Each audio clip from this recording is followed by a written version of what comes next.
കർത്താവ് യേശുക്രിസ്തുവിന്റെ നാമത്തിൽ എല്ലാവർക്കും സ്നേഹവന്ദനം അറിയിക്കുന്നു. ഇന്ന് നമ്മൾ ചിന്തിക്കാൻ പോകുന്നത് ഒരുപാട് ആരും കൈകടത്താതെ അല്ലെങ്കിൽ സംസാരിക്കാത്ത ഒരു പ്രത്യേക വിഷയത്തെ ആസ്പദമാക്കി സംസാരിപ്പാൻ ദൈവത്തിന്റെ പരിശുദ്ധാത്മാവ് എന്നോട് ഹല്ലേലൂയ ഇടപെട്ടതുകൊണ്ടാണ് ഈ സബ്ജക്റ്റ് സംസാരിപ്പാൻ ഇടയാകുന്നത്.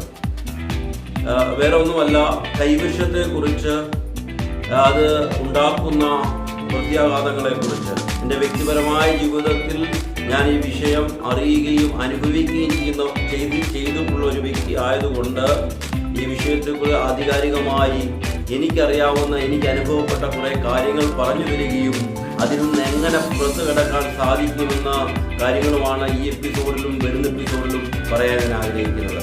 ഒന്നാമതായി, എന്താണ് കൈവിഷം എന്ന് പറയുന്നത്? ബൈബിളിൽ അതിനെക്കുറിച്ച് പറഞ്ഞിട്ടുണ്ടോ? ഹല്ലേലൂയ.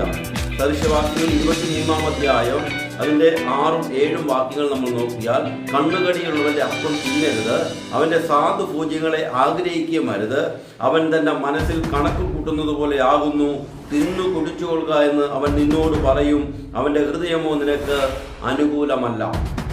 ഇതിൽ വ്യക്തമായി നമുക്ക് മനസ്സിലാവുന്നത്, ആഹാരത്തിൽ കൂടി ചില കണക്കുകൂട്ടൽ ചെയ്യുകയും ഹല്ലേലൂയ അതിൽ കൂടെയുള്ള വിഷയങ്ങൾ ഉണ്ടാകുകയും ചെയ്യുമെന്ന് ബൈബിൾ വ്യക്തമായി പഠിപ്പിക്കുന്നു.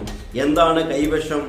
കൈവശം എന്നാൽ എല്ലാവർക്കും അറിയാൻ സാധിക്കാതെ ഇരിക്കുന്നു വെച്ചാൽ, ഈ കൈവശം അനുഭവിച്ച വ്യക്തികൾക്ക് മാത്രം മനസ്സിലാകുകയും മറ്റുള്ളവരിലേക്ക് പറഞ്ഞ് മനസ്സിലാക്കാൻ പറ്റാതിരിക്കുകയും എന്ന് വെച്ചാൽ, പ്രസവിക്കുന്ന ഒരു മാതാവ് ആ പ്രസവത്തിന്റെ വേദന ആ വ്യക്തിപരമാണ്. അത് ആ അനുഭവിക്കുന്ന വ്യക്തിക്ക് മാത്രമേ അതിനെക്കുറിച്ച് എക്സ്പ്ലെയിൻ ചെയ്യാൻ സാധിക്കൂ. പക്ഷേ ആ വേദന ഷെയർ ചെയ്യാൻ പറ്റാത്തതുപോലെ ഇതിനൊരു തെളിവില്ല.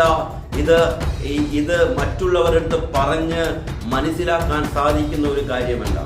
അതുകൊണ്ട് തന്നെ പലരും ഈ കൈവശമെന്ന് പറയുന്ന വിഷയം പറയുമ്പോൾ അതിനെക്കുറിച്ച് എതിർക്കുകയും തടസ്സവാദങ്ങൾ ഉന്നയിക്കുകയും ചെയ്യും. പക്ഷേ ഈ കൈവശത്തെക്കുറിച്ച് അറിയാവുന്ന വ്യക്തികൾ, അത് അനുഭവിച്ച വ്യക്തികൾക്ക് ഇത് വ്യക്തമായി മനസ്സിലാക്കുവാൻ തക്കണ്ണം ഇടയാകും.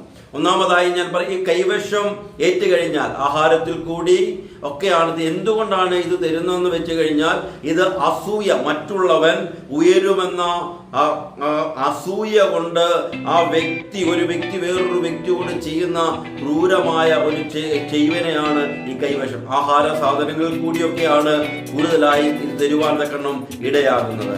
എന്താണ് ഒരു മനുഷ്യനിൽ കൈവശം ഏറ്റാലുള്ള ലക്ഷണമെന്ന് ഞാൻ പറയാം. ഒന്നാമതായിട്ട്, അവൻ ജോലി ചെയ്യുന്ന ജോലി സ്ഥലത്ത് അന്നുവരെ ഉണ്ടായ സാഹചര്യമായിരിക്കത്തില്ല. അവൻ ചെല്ലുമ്പോൾ അവനെ സ്നേഹത്തോടെ അവന്റെ കൂടെ ഇരുന്ന കൂട്ടുകാർ അവനെ വിരോധിക്കുവാൻ അല്ലെങ്കിൽ അവനോട് എതിർക്കുവാൻ തുടങ്ങും. ഹല്ലേലൂയ. പിന്നെ അടിക്കടി ഈ വ്യക്തിക്ക് വയറിൽ അസ്വസ്ഥത ഉണ്ടാകുകയും ബാത്റൂമിൽ പോകാൻ തോന്നുകയും ചെയ്യും. മൂന്നാമതായിട്ട്, ലൈംഗിക അവയവങ്ങളുള്ള പ്രശ്നങ്ങളാണ്. ഈ വ്യക്തി ഒരു ഡോക്ടറെ കാണാൻ പോയി കഴിഞ്ഞാൽ സ്കാനിങ് ചെയ്യുകയും എല്ലാം ടെസ്റ്റ് ചെയ്യുകയും ചെയ്താലും ഇത് കണ്ടുപിടിക്കാൻ സാധിക്കത്തില്ല. ഇത് കുടലിനകത്ത് പറ്റി പിടിച്ചിരിക്കുമെന്നാണ് നമുക്ക് മനസ്സിലാക്കാൻ സാധിക്കുന്നത്. ഇത് സ്കാനിങ്ങിൽ കൂടി ഇത് തെളിവായിട്ട് ചെയ്യാൻ സാധിക്കത്തില്ല. അതുകൊണ്ട് തന്നെ ഇത് അനുഭവിക്കുന്ന വ്യക്തികൾ ഉണ്ടാകുന്ന മാനസിക ശാരീരിക ബുദ്ധിമുട്ടുകൾ മറ്റു വ്യക്തികളോട് പറയാൻ തക്കവണ്ണം അവർ ചിന്തിച്ച് അവരത് മനസ്സിലാക്കി എടുക്കുവാനുള്ള സാധ്യതയും വളരെ കുറവാണ്.